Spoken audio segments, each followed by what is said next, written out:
अस्सलाम वालेकुम दोस्तों, मेरा की हाल चाल है? ठीक ठाक। उम्मीद करना सब लोग करेंगे। थोड़ा भरा हाफिज़ मेरे शोरकोट कैंट तो मैं दसन लग्या कि पेंट बुरश नाल भी होंदा। कई लोग पुछते हैं कि कमेंट के मैं काफ़ी लोगों ने पूछा कि मैं शावर नाल रंग करता होंगे। शावर नाल उत्ते मैं जाली करके आया रंग। हूँ तो मैं गेट के उत्ते मार के दिखावांगा कि इस तरह रंग होंदा वा।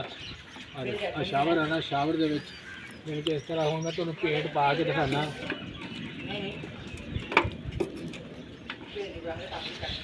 यानी कि आ पै गया पेंट।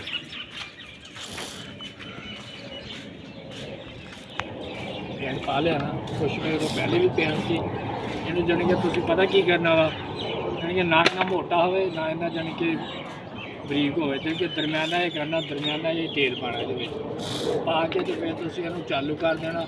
मशीन की तुहानूं ज़रूरत कोई नहीं पैनी। साढ़े कोल इस टाइम लैट कोई नहीं सी, असीं इस वजह तो ना शावर वाला काम शुरू किया है।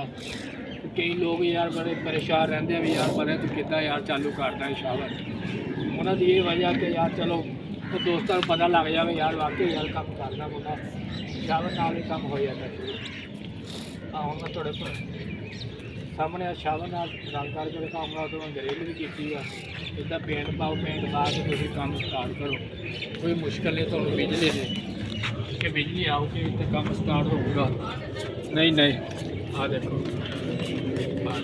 हो रहा ना, ये बिजली तो बेहतर आ। ये मशीन हाथ वाला जो सफाई है ना, हाथ की हाथ सारे थोड़े सामने मौजूद हाँ तो रंग करता पाया।